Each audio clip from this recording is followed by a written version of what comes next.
Before we go any further, they used to howl like that back in high school too. By the way, I want to wish a happy birthday to Regina. Where's Regina tonight? Happy birthday. And many, many more. You're out of this world. You know what I'm saying? All right. You ready for some more show? Ready for some more? Yeah! Okay. Coming to the stage, the very, very funny Mark Grossman. Let's bring him up here.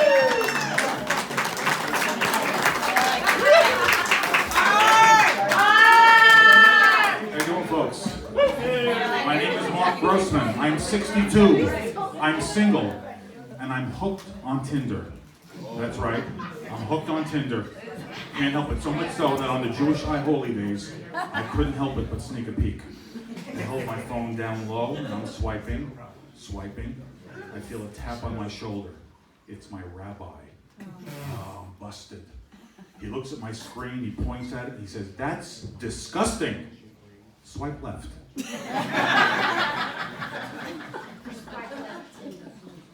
Friends and family who have known me over the years are really amazed that I'm up here on stage doing stand-up comedy, because when I was a kid, I was a stutterer.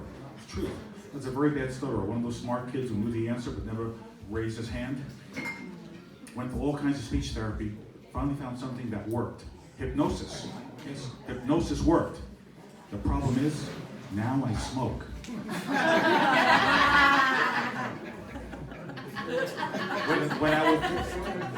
Went out with my girlfriend and a bunch of other friends for dinner, and the subject turned to cars.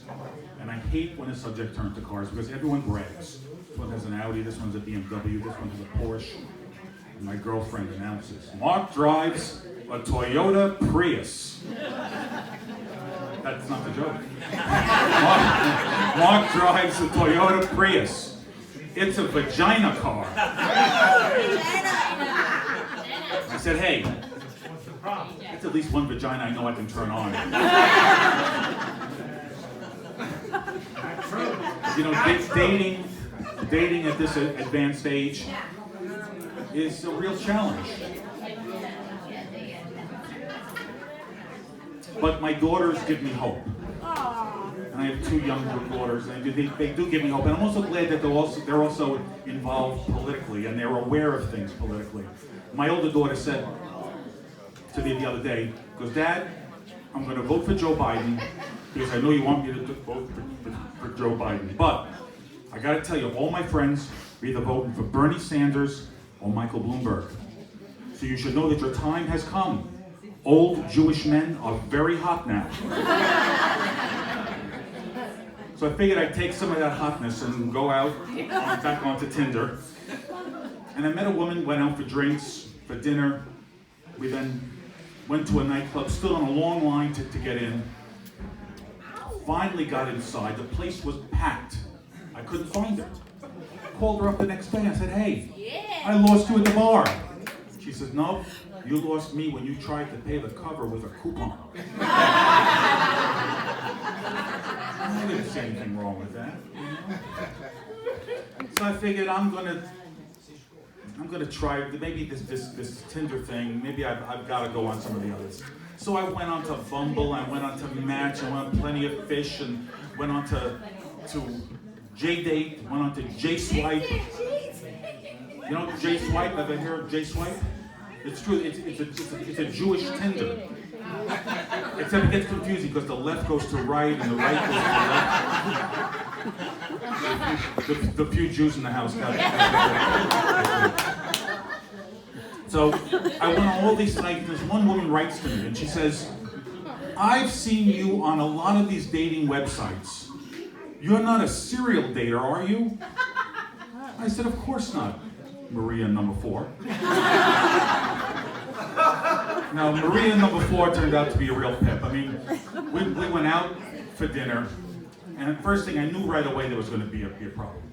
Because she wouldn't even work with me on the 2 for 20. I mean, you know, coordinate a little bit, coordinate, you know? But then she says to me, "I remember reading in your profile that you're a comedian. Well, if you're such a comedian, tell me a joke. Come on, make me laugh. Tell me a joke. Come on." I said, "Okay. You want to hear a joke? I'll tell you a joke. And it's probably one you're very familiar with. And it goes like this. Hi, Mark. I'm sexy, slender, attractive, and 49.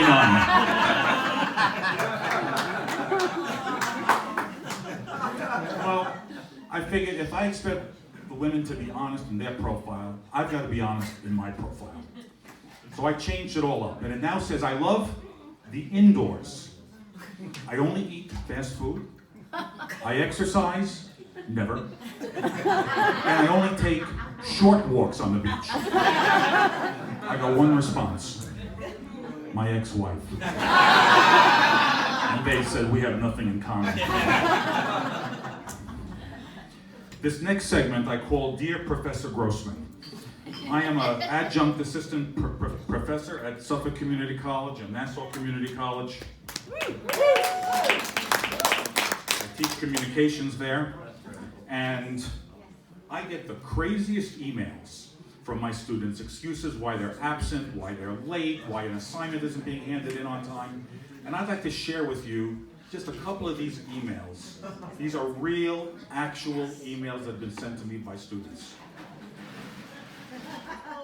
Dear Professor Grossman, I missed class today because I fell down a flight of stairs, broke a collarbone, broke 2 ribs, have a concussion, have lots of bruises on my arms and legs. See you tomorrow. Cindy.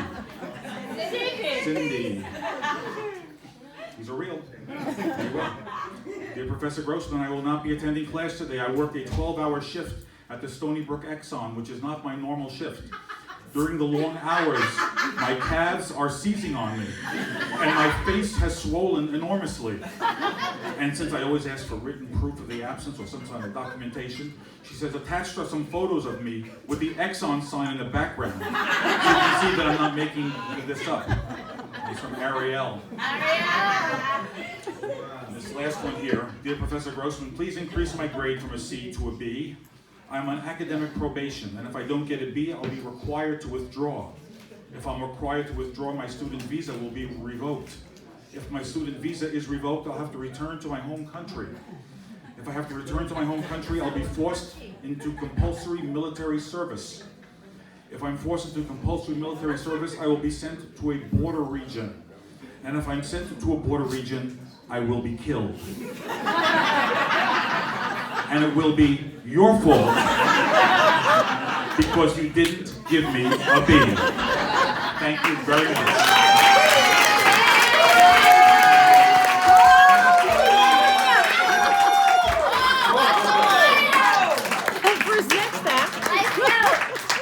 What a great exit by Mark Grossman, everybody.